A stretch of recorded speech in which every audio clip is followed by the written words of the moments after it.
Hello बच्चों, कैसे हैं आप सभी लोग। बेटा हम पढ़ रहे हैं 12th क्लास की केमिस्ट्री का सेकंड चैप्टर सॉल्यूशंस। और पिछले वीडियो के अंदर मैंने आपको कोलिगेटिव प्रॉपर्टीज के बारे में बताया था। अब इस वीडियो के अंदर मैं आपको क्या बताने वाला हूं, इस वीडियो में डिस्कस करेंगे abnormal molar mass and went of factor. क्या होता है एब्नॉर्मल मोलर मास? कभी सुनी है ये टर्म, पहली बार सुन रहे हो? देखो, मोलर मास तो टर्म आपने सभी लोगों ने सुनी होगी। जो मोलर मास आप सुनते चले आए हो, मैं उसको कुछ देर के लिए बोल देता हूं कि वो है हमारा नॉर्मल मोलर मास। ठीक है, वहीं से ही हम डिराइव करेंगे एब्नॉर्मल मोलर मास को। क्लियर है?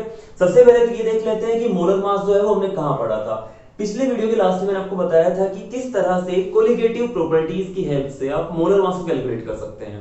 मान लेते हैं कि आपके पास कोई प्रोटीन दिया हुआ है, कोई भी प्रोटीन दिया हुआ है, आपको एक इस दे रखा है ग्लास, वॉश ग्लास दे रखा है और इसके अंदर कुछ ये प्रोटीन रखा हुआ है। ठीक है, आपको इसके अलावा 1 kg वाटर दिया हुआ है और फिर बोला गया कि भाई इसका, इस प्रोटीन का मोलर मास कैलकुलेट करके बताओ कितना होगा। इस चीज को कोई नहीं बताएगा इस तरह से, बहुत ध्यान से देखना।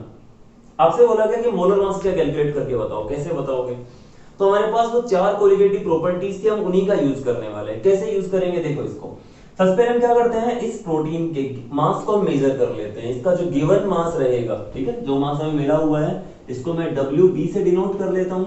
इसको मैंने मेजर कर लिया, ठीक है, और इसको फिर ऐड कर दिया 1 kg वाटर के अंदर। इसका मतलब मास ऑफ सॉल्वेंट भी मेरे को पता है कितना है, 1 kg वाटर है। क्लियर है? और सॉल्यूशन बना लिया। क्या बना लिया फिर मैंने? इसका एक सॉल्यूशन बना लिया। अगर मैं बात करता हूं वाटर के फ्रीजिंग पॉइंट की, बॉइलिंग पॉइंट की, ऑस्मोटिक प्रेशर की, तो ये जो चीजें रहती हैं ये फिक्स रहती है, कांस्टेंट रहती है कि वाटर का फ्रीजिंग पॉइंट कितना रहता है, 0 डिग्री सेल्सियस 273 केल्विन रहता है। तो इसका मतलब वाटर का फ्रीजिंग पॉइंट मेरे को पता है। इसके बाद जो सॉल्यूशन आया है उसका फ्रीजिंग पॉइंट मैं मेजर कर लेता हूं। अगर उसका फ्रीजिंग पॉइंट ही मेजर कर लिया तो वो फ्रीजिंग पॉइंट कुछ ना कुछ कम होगा। क्यों? क्योंकि हमें पता है कि जब भी आप सोल्यूट को डिसॉल्व करते हो सॉल्वेंट के अंदर, तो इसके फ्रीजिंग पॉइंट के अंदर डिप्रेशन आ जाता है। क्लियर है ये चीज? तो इसका मतलब जो भी डिप्रेशन आएगा वो चीज मेजर की जा सकती है। डेल TF जो है वो मेजर किया जा सकता है, इस तरह बोल सकते हैं इसको। इसके बाद देखो, अब मैं क्या करता हूं, जो फॉर्मूला हमारा था डिप्रेशन इन फ्रीजिंग पॉइंट का, उस फॉर्मूले को लिखता हूं। Del TF is equal to KFM।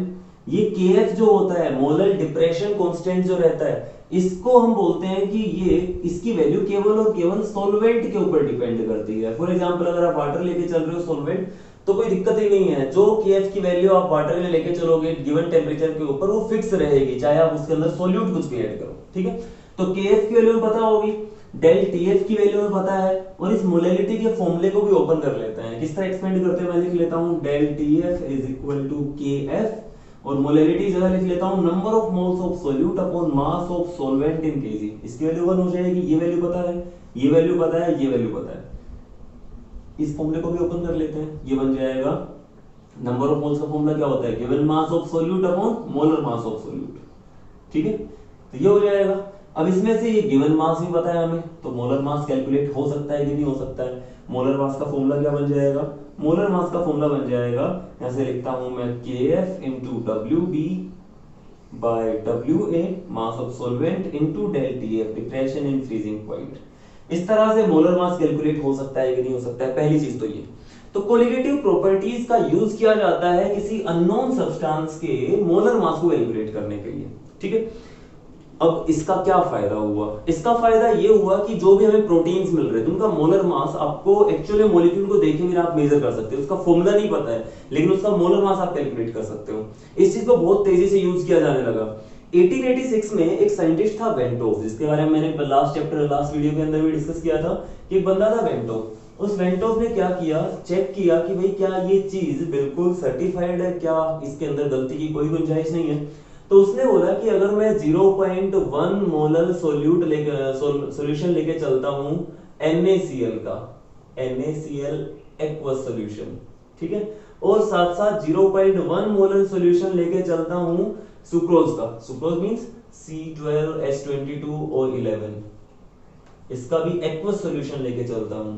ठीक है, तो देखा जाता है कि डेल TF वैल्यू अगर आप मेजर करोगे तो डिप्रेशन इन फ्रीजिंग पॉइंट जो सुक्रोज का आएगा उससे जस्ट डबल आ रहा है किसका, डिप्रेशन फ्रीजिंग पॉइंट NaCl का। होना क्या चाहिए, दोनों ही केसेस के अंदर डेल TF वैल्यू में कैलकुलेट करनी है। मान लेते हैं तो यहाँ पे KF जो रहेगा, KF की वैल्यू सेम रहेगी क्योंकि दोनों के अंदर एक्वस सॉल्यूशन है, वाटर में सॉल्यूशन बना रखा है। मोलैलिटी भी दोनों की सेम लेके चल रहे हैं, तो अगर KF और M सेम है तो डेल TF भी तो सेम आना चाहिए। लेकिन यहाँ पे आ क्या रहा था कि सोल्ट वाला जो हमारे पास डिप्रेशन इन फ्रीजिंग पॉइंट था वो डबल आ रहा था, किससे, इससे।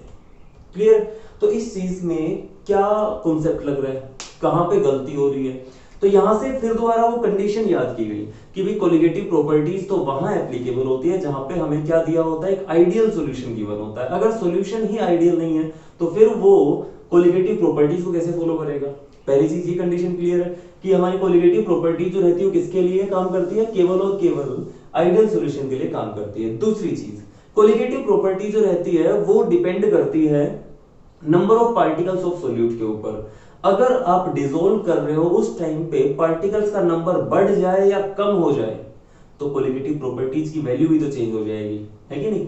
तो यहां से तीन कंडीशंस आती है, तीन चीजें आती हैं कि भाई कोलिगेटिव प्रॉपर्टी जो रहती है उनकी वैल्यू गलत कब आ सकती है। आप ये बोल सकते हो कि डिफरेंट फ्रॉम एक्सपेक्टेड कब आ सकती है।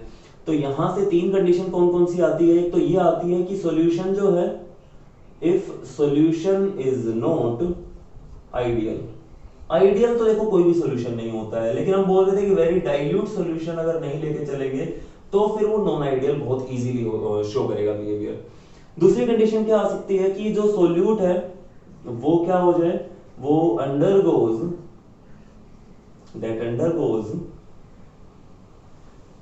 डिसोसिएशन।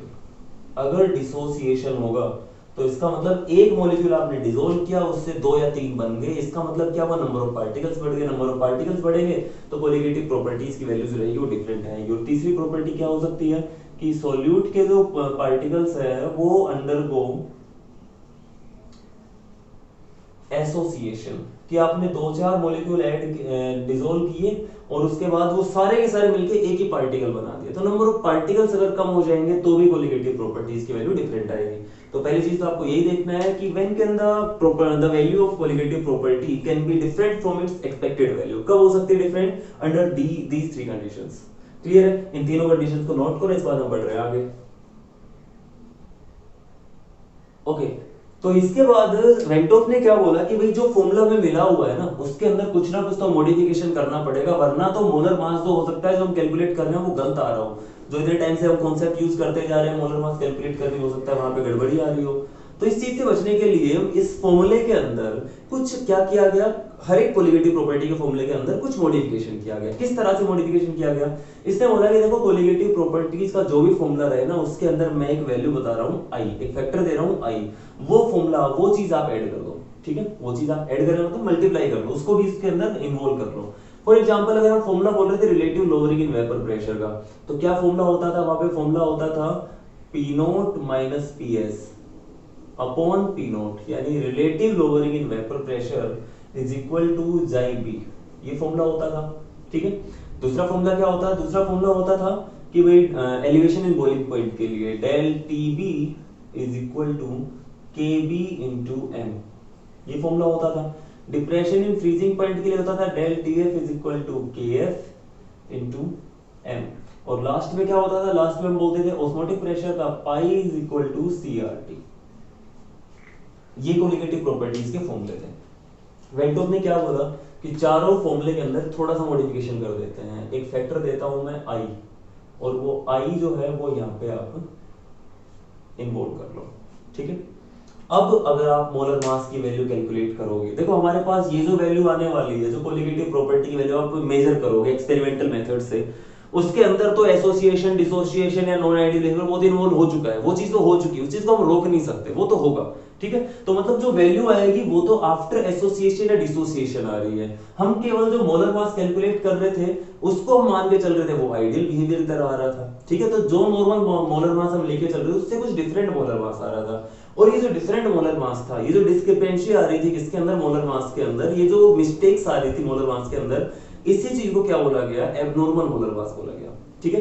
तो हम बोल सकते हैं कि जब हमारे पास कुछ ऐसे कंपाउंड ले लिए जाए जो आइडियल सॉल्यूशन ना बनाते हो, कुछ ऐसे सोल्यूट ले लिए जाए जो सॉल्वेंट के अंदर डिसॉल्व होने के बाद आइडियल सॉल्यूशन ना बनाए, या फिर जो एसोसिएशन या डिसोसिएशन के अंडर वो चले जाते हैं, तो वहां पर क्या हो जाता है, जो मोलर मास हम कैलकुलेट करते हैं from the given values of colligative properties, that is different from the correct value. जो नॉर्मल वैल्यू से क्या आता है, डिफरेंट आता है। अगर हमें किसी का मोलर मास सोचो पता है पहले से ही, और उसको आप यूज कर रहे हो, उसको अगर आप यूज करके इस कोलिगेटिव प्रॉपर्टी को यूज करके कैलकुलेट करना चाहोगे तो उसकी वैल्यू डिफरेंट आएगी। हमें पता है कि एक्चुअल वैल्यू क्या होनी चाहिए, लेकिन उससे डिफरेंट वैल्यू आ रही है, तो जो डिफरेंट वैल्यू आएगी उसी को क्या बोला जाएगा, एबनॉर्मल मोलर मास बोला जाएगा। पहली चीज तो आपको ये क्लियर हो जानी चाहिए, ठीक है। डेफिनेशन दे रखी है इसकी, तो डेफिनेशन लिख लो इस चीज की, नोट कर लो एबनॉर्मल मोलर मास की। और इसके बाद जो दूसरी चीज मैंने बोली है वो आया है ये वेंटोफ फैक्टर। वेंटोफ फैक्टर को पढ़ना हम स्टार्ट कर रहे हैं, क्लियर।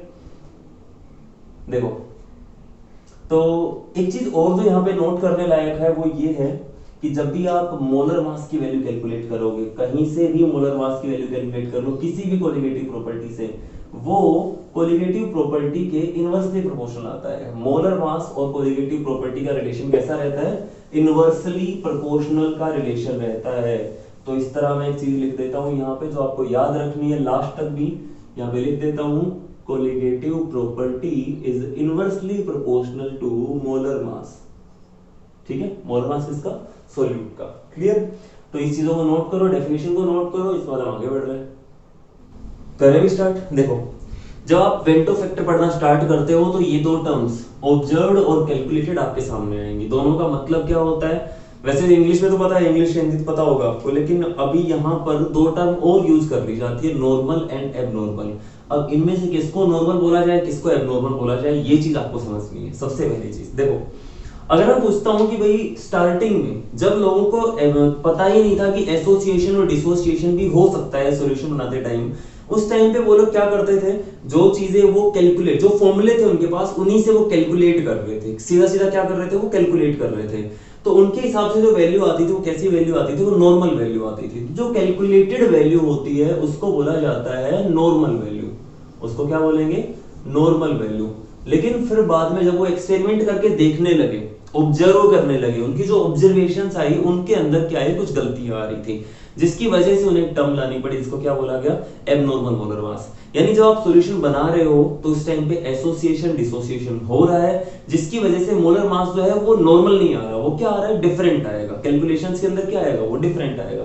तो इसका मतलब ये हुआ कि जो ऑब्जर्व्ड वैल्यू होती है वो क्या होती है, वो एबनॉर्मल वैल्यू होती है। वो क्या होती है, एबनॉर्मल वैल्यू होती है, क्लियर।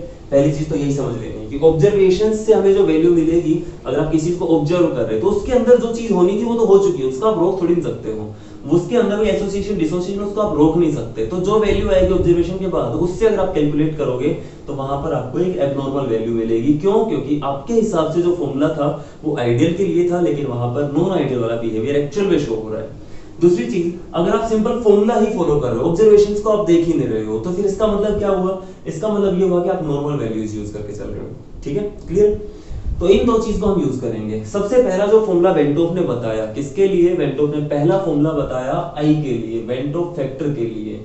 वेंटोफ फैक्टर का पहला फॉर्मूला उसने इस तरह दिया कि van't Hoff factor is given by the ratio of number of particles. किसका रेशियो है, नंबर ऑफ पार्टिकल्स का। यानी ऊपर भी आपको नंबर ऑफ पार्टिकल्स रखने हैं, नीचे भी आपको नंबर ऑफ पार्टिकल्स रखने हैं। ये चीज क्लियर होगी नहीं हुई। सबसे पहली चीज तो कि अगर आपसे पूछा जाए कि बताओ भाई वेंटोफ फैक्टर की यूनिट क्या होती है, तो यूनिट कुछ नहीं होगी, क्योंकि ऊपर भी नंबर है नीचे भी नंबर है।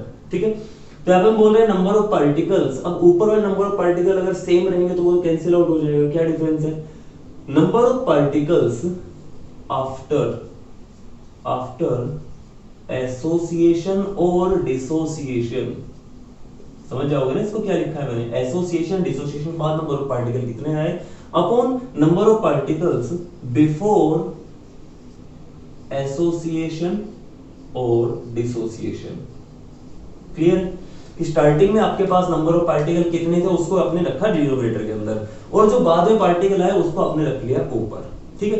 तो अगर मैं पूछता हूं कि भाई किसी जगह पे एसोसिएशन हो रहा है, एसोसिएशन कहां होगा? एसोसिएशन ज्यादातर होता है ऑर्गेनिक एसिड्स के केस में। किसके केस में होगा? ऑर्गेनिक एसिड्स केस में। इस चीज को अलग से नोट कर लेना, ये चीज नहीं मिलेगी कहीं पे भी आपको कि एसोसिएशन कहां पे होता है। तो मैं यहाँ पे लिख देता हूं, एसोसिएशन कहां पे होगा? ये होगा in case of organic acids. Organic acid, for example आपको एसिटिक एसिड दे रखा है, इसके अलावा ऑक्सैलिक एसिड दे रखा है, बेंजोइक एसिड आपको दे रखा है, तो उनके केस के अंदर क्या रहेगा? एसोसिएशन वाला केस आएगा। डिसोसिएशन कहां पे होगा? डिसोसिएशन होता है आयनिक कंपाउंड्स के अंदर। आयनिक कंपाउंड्स जिसके अंदर आपके एसिड्स की बात करूं तो मिनरल एसिड्स आ जाएंगे, इसके अलावा बेसिस हो सकते हैं, सोल्ट्स हो सकते हैं, potassium sulphate, sodium sulphate, calcium chloride, वो वाले सोल्ट हो सकते हैं, ठीक है। सोडियम क्लोराइड जो NaCl का हमने एक एग्जांपल लिया था, वो कैसा होता है? वो आयनिक कंपाउंड होता है, तो वहां पे डिसोसिएशन होगा। क्लियर है? तो इसका मतलब ये हुआ कि आपके पास जो आयनिक कंपाउंड्स होते हैं और ऑर्गेनिक कंपाउंड्स होते हैं, उनके ऑर्गेनिक एसिड्स होते हैं, उनके केस में या तो एसोसिएशन या फिर डिसोसिएशन होगा। ऑफ कोर्स किस केस में क्या होगा मैंने बता दिया है, ठीक है। इसके बाद अगर मान लेते हैं कि एसोसिएशन हो रहा है, तो एसोसिएशन का मतलब क्या होता है? पार्टिकल जो रहते हैं वो जुड़ने लग रहे हैं। शुरुआत में मान रहे हैं कि भाई हमारे पास 100 मॉलिक्यूल्स आपने किसी एक एसिटिक एसिड के वाटर के अंदर डिसॉल्व करने चाहे, और अगर मैं बात करता हूं कि जब आप 100 मॉलिक्यूल्स को डिसॉल्व करोगे तो 100 मॉलिक्यूल में से मैं बोलता हूं कि हर एक जगह पे दो दो मॉलिक्यूल आपस में क्या कर रहे हैं? एसोसिएट हो रहे हैं। तो 100 मॉलिक्यूल शुरू में डाले हैं, फाइनली कितने हो जाएंगे? पार्टिकल्स कितने बचेंगे? फाइनली बचेंगे 50 पार्टिकल, क्योंकि 2 से 1 बनता जा रहा है, 4 से 2 बनेंगे, 6 से 3 बनेंगे, 8 से 4 बनेंगे, इस तरह से। तो हम बोलते जा रहे हैं कि यहाँ पे क्या होगा? जब एसोसिएशन होगा तो number of particles after association decrease हो जाएगी। शुरुआत में 100 मॉलिक्यूल आपने डाले, लास्ट फाइनली कितने पार्टिकल्स बचे? 50 पार्टिकल्स बचे हुए हैं। तो इसका मतलब after association, in case of association number of particle decrease हो जाते हैं। शुरुआत वाले तो फिक्स रहेंगे, 100 ही मॉलिक्यूल थे। तो इसका मतलब आई की वैल्यू ग्रेटर देन 1 आएगी या फिर लेस देन 1 आएगी? सोचो इस बारे में। आई की वैल्यू क्या आएगी एसोसिएशन के केस में?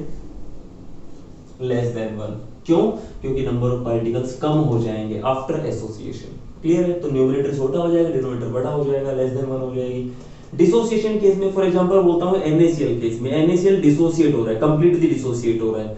तो एक NaCl का मॉलिक्यूल आपने डाला, उससे एक Na पार्टिकल अलग, Na आयन जो रहेगा वो अलग, और क्लोराइड आयन जो रहेगा वो अलग। तो एक पार्टिकल से 2 पार्टिकल बन रहे हैं, नंबर ऑफ पार्टिकल्स इंक्रीज हो रहे हैं। नंबर ऑफ पार्टिकल अगर इंक्रीज हो रहे हैं, न्यूमरेटर इंक्रीज हो रहा है, डिनोमिनेटर सेम है, इसका मतलब आई की वैल्यू यहाँ पे क्या आएगी? ग्रेटर देन 1 आएगी। 2 चीजें आपको ये ध्यान रखनी है। क्लियर है इतनी चीज? तो इन 2 चीजों को नोट करो, उसके बाद हम दूसरा फॉर्मूला देखने वाले हैं, ठीक है। अगर मैं बोलता हूं कि आई की वैल्यू 1 है, इसका मतलब क्या हुआ? अगर आई की वैल्यू 1 हो तो इसका मतलब क्या होगा? इसका मतलब ये होगा ना तो वहां पे एसोसिएशन हो रहा है, ना ही वहां पे डिसोसिएशन हो रहा है। क्लियर है? इस चीज को नोट करो। सेकंड जो फॉर्मूला हमारे पास आता है किसका? वेंटो फैक्टर का, वो चीज नोट कर ली, इसको हटा रहा हूं मैं, ठीक है। सेकंड जो फॉर्मूला आता है वो कैसा होता है? वो दिया गया कोलिगेटिव प्रॉपर्टीज की खुद की वैल्यू के बेस पे ही। इसका मतलब आई का जो दूसरा फॉर्मूला आया वो आया कोलिगेटिव प्रॉपर्टीज के बेस पे। अगर नंबर ऑफ पार्टिकल्स जो है वो आफ्टर एसोसिएशन डिसोसिएशन ऊपर रखे हैं, तो ये चीज तो जो रहेगी वो चेंज होने वाली है। शुरुआत में तो नंबर ऑफ पार्टिकल फिक्स है हमारे पास, तो शुरुआत में तो हमारे पास नॉर्मल ही वैल्यू रहने वाली है। बाद में अगर एसोसिएशन डिसोसिएशन होगा तो बाद में कैसी वैल्यू मिलेगी आपको? एबनॉर्मल वैल्यू मिलेगी। क्लियर? तो कोलिगेटिव प्रॉपर्टीज की वैल्यू लिखता हूं इस तरह से। अगर मैं नंबर ऑफ पार्टिकल्स की बात करता हूं आफ्टर या बिफोर डिसोसिएशन की, तो वो डायरेक्टली प्रोपोर्शनल रहेंगे किसके? अपनी रिस्पेक्टिव कोलिगेटिव प्रॉपर्टी के बेस पे। कैसे रहेंगे वो देख लो एक बार। तो ऊपर क्या लिखेंगे? ऊपर हम लिखेंगे नंबर ऑफ पार्टिकल्स आफ्टर वाले हैं, तो ऊपर लिखेंगे आफ्टर वाली प्रॉपर्टी, यानी कोलिगेटिव प्रॉपर्टी। वो भी कौन सी? Abnormal value of colligative property. और नीचे क्या लिखेंगे? नीचे लिखेंगे नॉर्मल वैल्यू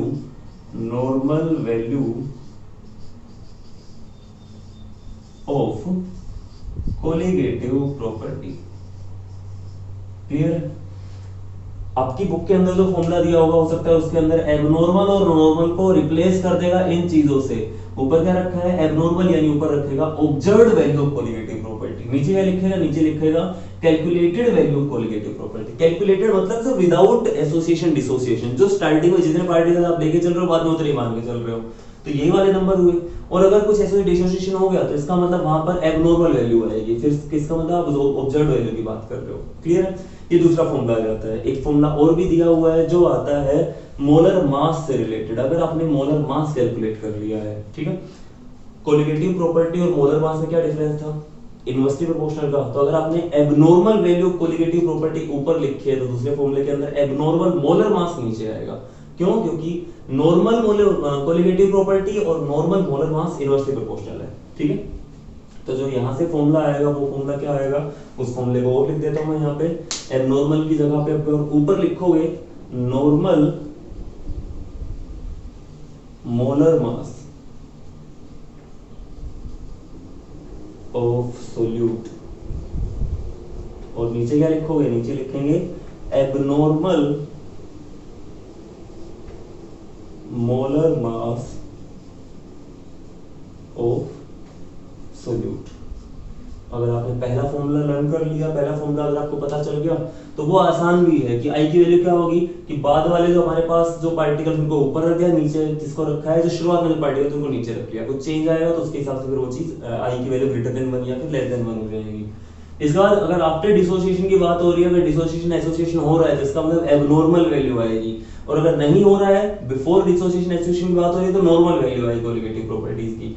और कोलिगेटिव प्रॉपर्टी और मोलर मास एक दूसरे क्या होते हैं, एक दूसरे के इनवर्सली प्रोपोर्शनल होते हैं, तो वहां से वैल्यू आ जाएगी। नॉर्मल वैल्यू लिखी है अगर आपने नीचे कोलिगेटिव प्रॉपर्टी की तो नीचे लिखोगे एबनॉर्मल मोलर मास, ठीक है, उल्टा हो जाएगा। क्लियर है?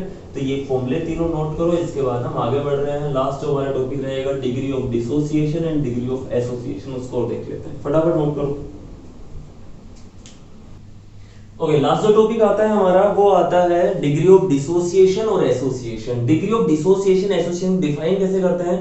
It is defined as the fraction of molecules. Fraction रहता है एक्चुअल में ये, ठीक है, fraction of molecules that undergo dissociation और association when dissolved in solvent. Solute के जो पार्टिकल्स रहते हैं उनका फ्रैक्शन, कितना फ्रैक्शन जो है वो डिसोसिएट या एसोसिएट हो रहा है। कई बार इसको परसेंटेज में दिया जाता है। परसेंटेज मतलब अगर आप 100 मॉलिक्यूल डिसॉल्व कर रहे हो सोल्यूट के तो कितने डिसोसिएट होंगे या एसोसिएट होंगे उनमें से, ठीक है, उसको बोलेंगे फिर आप परसेंटेज डिग्री ऑफ डिसोसिएशन या एसोसिएशन। क्लियर है? कैसे कैलकुलेट किया जाता है? सबसे पहले हम डिसोसिएशन को कैलकुलेट करने की कोशिश करते हैं, बहुत इजी पड़ेगा। अगर मैं बात करता हूं NaCl की, तो ये आपने लिखा NaCl, और NaCl वाटर के अंदर जाते ही अगर आप इसको एक्वस सॉल्यूशन बना रहे हो इसका, तो ये टूटना स्टार्ट हो जाएगा Na पॉजिटिव और Cl नेगेटिव में। अब ये Na पॉजिटिव और Cl नेगेटिव वापस मिलके क्या बना सकते हैं? NaCl बनाने के लिए मैंने रिवर्सिबल साइन यहाँ पे बनाया है। पहली चीज तो आपको ये समझ में आना चाहिए। दूसरी चीज, हो सकता है किसी केस के अंदर जो मॉलिक्यूल जितने हम ऐड करेंगे उनका कंप्लीट डिसोसिएशन हो जाए। आपको लिखा मिले क्वेश्चन के अंदर, हो सकता है इनका कंप्लीट डिसोसिएशन हो रहा है, या फिर वो कंप्लीट डिसोसिएट नहीं होंगे, तो कितना फ्रैक्शन डिसोसिएट हो रहा है वो आपको कैलकुलेट करना होगा। तो उसी को बोला जाता है डिग्री ऑफ डिसोसिएशन। क्लियर? तो मान लेते हैं कि हमारे पास स्टार्टिंग के अंदर क्या है भाई, हमें दिया हुआ है 1 इसका मॉलिक्यूल। अगर इसको 1 मॉलिक्यूल आपको गिवन है, मॉलिक्यूल बोल रहा हूं अभी मैं, ठीक है, मोल भी बाद में पहुंचेंगे। 1 मॉलिक्यूल अगर बोल रहे हैं तो स्टार्टिंग में तो मैं बोल सकता हूं एट t = 0, बिल्कुल स्टार्टिंग में हमारे पास NaCl का एक मॉलिक्यूल था। इसके कितने मॉलिक्यूल थे? इसका कोई मॉलिक्यूल नहीं था, इसका भी कोई मॉलिक्यूल नहीं था, ठीक है। यहाँ पे मैं एक्वस लिख देता हूं। एक्वस सॉल्यूशन के अंदर इस तरह से आयन जो रहेंगे वो अलग होंगे। इसके बाद तो ये तो हमारे पास हो गए स्टार्टिंग के नंबर ऑफ पार्टिकल्स। अगर आपको कैलकुलेट करने हो, नंबर ऑफ मॉलिक्यूल्स अगर आप कैलकुलेट करने हो बिफोर एसोसिएशन डिसोसिएशन, तो आप ये वाले मॉलिक्यूल्स का सम निकालने वाले हो, ठीक है। अगर हम बोलता हूं किसी टाइम t के ऊपर जितना इसका डिसोसिएशन या एसोसिएशन होना था वो हो गया, मान लेते हैं कि इसके जो मॉलिक्यूल थे वो पूरी तरह से डिसोसिएट हो गए। जितने मॉलिक्यूल आपने डिसोसिएट क्या किया वो पूरी तरह डिसोसिएट हो गया। अगर एक मॉलिक्यूल था तो पूरी तरह डिसोसिएट होने के बाद यहाँ पे कितना बचा? 0 बचा। और जो स्टोइचियोमेट्री है उसके अकॉर्डिंग अगर इसका एक मोल टूटेगा तो एक मोल इसका बनेगा, एक मोल इसका बनेगा। उसी तरह से एक मॉलिक्यूल अगर इसका टूटेगा तो एक मॉलिक्यूल इसका बनेगा, एक मॉलिक्यूल इसका बनेगा। यहाँ पे मॉलिक्यूल बजाय मैं आयन बोल सकता हूँ, ठीक है। तो एक मॉलिक्यूल जब इसका टूटेगा तो एक आयन ये बनेगा, एक आयन ये बनेगा, ठीक है। तो under the condition of complete dissociation, we will be left with 0 molecules of NaCl, 1 ion of sodium cation and 1 chloride anion, ठीक है। और इस तरह बोल सकता हूं कि अगर मेरे को पूछा जाए कि number of particles after association या डिसोसिएशन कितने बचे, तो आप इनको ऐड करने वाले हो। 0 + 1 + 1 कितने हो गए टोटल? ये हो जाएंगे 2। अब बोला जाए कि आपको कैलकुलेट करना है I की वैल्यू, अब आपको क्या कैलकुलेट करना है, आई की वैल्यू कैलकुलेट करनी है। तो आई की वैल्यू क्या हो जाएगी, यहाँ पर आई की वैल्यू हो जाएगी number of particles after dissociation 2 और number of particles before dissociation, इनको ऐड कर लो 1, आई की वैल्यू आ गई यहाँ से 2/1, 2 आ गई। दूसरी बात, डिग्री ऑफ डिसोसिएशन कितना होगा, जब आपसे बोला हुआ है कि भाई डिग्री ऑफ डिसोसिएशन निकालना और कंप्लीट आपसे बोला हुआ है डिसोसिएशन हो रहा है, तो इसका मतलब है कंप्लीट एसोसिएशन हो, तो वहां पर अल्फा की वैल्यू हो जाएगी 1। इसका मतलब हर एक फ्रैक्शन कैसे निकालते हैं, एक मॉलिक्यूल का कितना टूट रहा है, तो एक मॉलिक्यूल तो पूरी तरह टूट रहा है यहाँ पे, इसलिए डिग्री ऑफ डिसोसिएशन अल्फा कितना हो जाएगा, यहाँ पर 1 हो जाएगा। अगर परसेंटेज पूछा जाए कितना होगा, 100% हो जाएगा। क्लियर है। दूसरा, मान लेते हैं कि किसी केस के अंदर में कंप्लीट डिसोसिएशन नहीं हो रहा है, कंप्लीट डिसोसिएशन नहीं हो रहा है, कुछ पार्ट, एक मॉलिक्यूल का कुछ ही पार्ट टूट रहा है, तो इस तरह लिख सकता हूं मैं 1 माइनस, इसको मैं 1 माइनस अल्फा कर लेता हूं। ठीक है, इसको मैंने लिख दिया 1 माइनस अल्फा। 1 में कितना टूट गया, अल्फा टूट गया। अब देखो अगर 1 ये पूरा टूटता तो 1 ये बनता, 1 ये बनता, ये कितना टूटा है, अल्फा ही तो टूटा है, तो अल्फा ये बन जाएगा, अल्फा ये बन जाएगा। अब पूछा जाए कि बताओ भाई आई की वैल्यू क्या होगी, तो आई की वैल्यू कैसे कैलकुलेट करेंगे, number of particles after dissociation कितने हैं, ये बचे हुए हैं, ये बचे हुए हैं, ये बचे हुए हैं, ऐसे बचे लिखेंगे ना। देखो यहाँ पे हम क्या लिख रहे हैं, अगर आपसे पूछा जाए यहाँ पे आप अल्फा नहीं लिखोगे, यहाँ पे क्या लिखेंगे, यहाँ पे हम लिखते हैं कंसंट्रेशन कितनी बची हुई किसी टाइम के ऊपर। जैसे स्टार्टिंग में यहाँ पे आपने 0 लिखा, क्यों, क्योंकि स्टार्टिंग के अंदर कुछ भी कंसंट्रेशन कुछ थी ही नहीं, वो बना ही नहीं था। यहाँ पे NaCl कितना बचा हुआ है वो आपको लिखना है, तो 1 आपके पास था, उसमें से अल्फा टूट गया, तो बचा कितना, 1 माइनस अल्फा बच गया। तो अब देखते हैं कि आई की वैल्यू क्या होगी। आई क्या होता है, number of particles after dissociation upon number of particles before dissociation. After dissociation बचे हुए 1 minus alpha plus alpha plus alpha upon number of particles before dissociation 1, ये कैंसिल आउट हो गया, तो यहां से आ जाएगा 1 प्लस अल्फा। क्लियर, ये चीज हो जाएगी इस तरह से। तो आप इस तरह से कैलकुलेट कर सकते हैं। एक चीज और बता देता हूं चलो आपको मैं, अगर कंसंट्रेशन जो है वो आपको गिवन है कि इतना मोलर आपको सोल्यूट दिया हुआ है, इतना मोलर सॉल्यूशन बनाया हुआ है, तो कंसंट्रेशन आपको गिवन है, और कंसंट्रेशन को यूज करके डिग्री ऑफ डिसोसिएशन कैसे कैलकुलेट किया जाता है ये तो पता चल गया ना। ठीक है, इसके बाद मैं बोलता हूं कि आपके पास यहाँ पे कंसंट्रेशन गिवन है, तो कंसंट्रेशन मान लेते हैं आपके पास कंसंट्रेशन गिवन है इसकी, इसके n नंबर ऑफ मोल्स आपको गिवन है, कितने मोल्स गिवन है इसके, n number of moles given है। तो स्टार्टिंग में तो सोल्यूट रहेगा, ये तो रहेंगे ही नहीं आपके पास।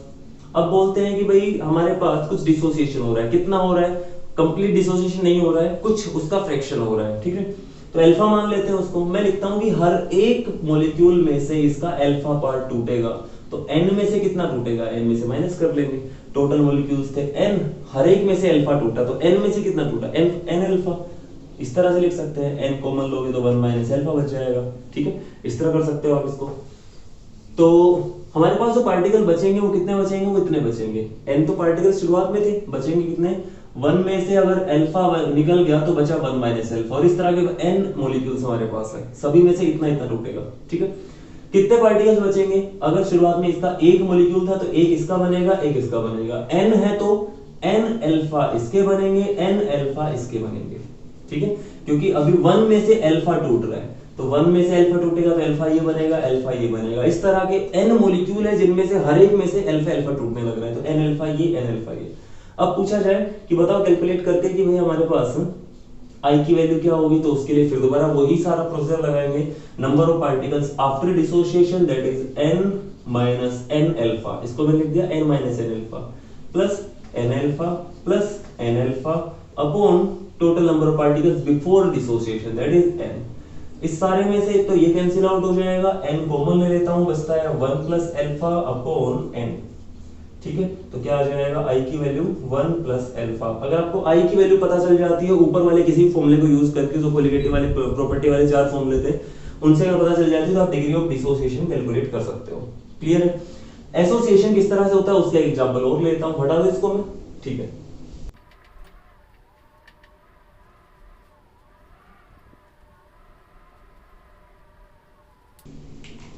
देखो भी यहाँ पे आपके सामने एक ऑर्गेनिक एसिड दिया हुआ है, एसिटिक एसिड, उसके 2 मॉलिक्यूल हम लेके चल रहे हैं और फाइनली यहाँ पे दोनों एसोसिएट हो गए, इसका मतलब दोनों जुड़ गए। स्टार्टिंग में कितने मॉलिक्यूल थे, 2 मॉलिक्यूल थे, फाइनली कितने हो गए, 1 मॉलिक्यूल हो गए। इसका मतलब डिग्री ऑफ डिसोसिएशन कितना, एसोसिएशन कितना हुआ इसका, वो हो जाएगा number of particles after association upon number of particle before association. तो इसी तरह कर लेता हूं कि अगर स्टार्टिंग में हमारे पास इसके 2 मॉलिक्यूल्स थे, अब देखो कम से कम आपके पास 2 मॉलिक्यूल तो होने चाहिए, ठीक है। 1 होगा तो वो कैसे करेंगे वो भी देख लेते हैं। अगर आपके पास स्टार्टिंग में 2 मॉलिक्यूल है तो स्टार्टिंग में इसके तो कुछ भी नहीं थे, एक टाइम t के ऊपर t t के ऊपर इसके मॉलिक्यूल हमारे पास 0 बच गए। अगर 100% एसोसिएशन हो रहा है, दोनों मॉलिक्यूल आपस में जुड़ गए और एक मॉलिक्यूल आपके पास बचा है यहाँ पे, ठीक है। अब निकालो i की वैल्यू कितनी होगी, वो हो जाएगी number of particles after association, वो 1 है, 1 + 0, और शुरुआत में कितने थे, वो 2 थे, 1/2, ठीक है। तो आप देख सकते हो एसोसिएशन के अंदर i की वैल्यू क्या आ रही है, लेस देन 1 आ रही है, वहां पे क्या आ रही थी, ग्रेटर देन 1 आ रही थी, जो हमने पहले कंडीशन से बोला था, ठीक है। अगर नंबर ऑफ पार्टिकल जो है वो हमारे पास यहाँ पे 1 दे रखे होते, यहाँ पे कितने दे रखे होते, 1 दे रखे होते, तो फिर दोबारा स्टोइचियोमेट्री फॉलो करते कि अगर हमारे पास स्टार्टिंग में 2 मॉलिक्यूल होते हैं, अगर आप इक्वेशन को बैलेंस करते हो 2 मॉलिक्यूल होते हैं, 2 से 1 बनता है, तो 1 से कितना बनेगा, 1 से तो आधा ही बनेगा, तो यहाँ पे आप 1/2 कर लेते। अब अगर i की वैल्यू लिखते हो तो वो हो जाएगी number of particles after dissociation 1/2 upon number of particle before, यहाँ पे 1 कर लोगे तो आंसर वही 1/2 ही आएगा। क्लियर। चलो अगर कंसंट्रेशन जो है वो कुछ और है, वो कितनी है, कुछ और है, मान लेते हैं कि कंसंट्रेशन आपको दे रखी है कि इसके n मोल्स आपको गिवन है, ठीक है। या फिर आप उससे पहले मैं बता देता हूं कि अगर जो एसोसिएशन है 100% एसोसिएशन नहीं हो रहा है, मान लेते हैं आपके पास यहाँ पे 2 मॉलिक्यूल्स थे और एसोसिएशन जो है वो कुछ हो रहा है, वो अल्फा हो रहा है, तो मैं लिखता हूं कि 2 में से मैं बोल देता हूं कि अगर आपके पास 1 मॉलिक्यूल होता तो यहाँ पे स्टार्टिंग में 0 रहता, 1 में से अल्फा अगर एसोसिएट हो गया तो बनेंगे कितने, 2 से 1 बन रहा है, 1 से आधा बन रहा है, अल्फा से कितने बनेंगे, अल्फा से बनेंगे अल्फा/2। क्लियर। अब अगर पूछा जाए कि बताओ i का फॉर्मूला क्या होगा, तो i का फॉर्मूला हो जाएगा number of particles after association, कितने हैं, ऐड कर लो 1 - alpha plus alpha by two upon number of particle before association, वो 1 ही था, तो यहाँ से वैल्यू आ जाएगी 1 + अल्फा/2, 1 + अल्फा/2, ये माइनस अल्फा और प्लस अल्फा/2 सोल्व कर लेंगे, इतना आ जाएगा। क्लियर है, ये i की वैल्यू आ गई। इस तरह से हम कर सकते हैं। और अगर हमारे पास n नंबर ऑफ मॉलिक्यूल दे रखे होते थे, यहाँ पे हम लिखेंगे स्टार्टिंग में n मॉलिक्यूल थे, एक के लिए ये फॉर्मूला आ रहा है तो इसको n मल्टीप्लाई कर दिया, यहाँ पे n मल्टीप्लाई कर दिया, और इस तरह से हम कर सकते हैं सोल्व इसको, ठीक है। तो इसके बेस पे कुछ क्वेश्चंस मैं आपको दे रहा हूँ, इन क्वेश्चंस को आपको नोट कर लेना है, एक बार मैं इनको हटा देता हूँ और इन क्वेश्चंस को आपको सोल्व करने की कोशिश करनी है। अगर ये क्वेश्चंस हो जाते हैं बहुत अच्छी बात है, नेक्स्ट वीडियो के अंदर मैं इन क्वेश्चंस को कराने वाला हूं। इनमें मैंने एब्नॉर्मल मोलर मास को इन्वॉल्व अभी नहीं करवाया है, केवल एक लास्ट क्वेश्चन जो है वो मैं इसके बेस पे दे रहा हूं, और जो नेक्स्ट वीडियो रहेगा उसके लिए मैं नेक्स्ट वीडियो के अंदर क्वेश्चन दे दूंगा। क्लियर। फटाफट इन क्वेश्चंस को नोट करो और मिलते हैं नेक्स्ट वीडियो के अंदर। Thank you and good bye.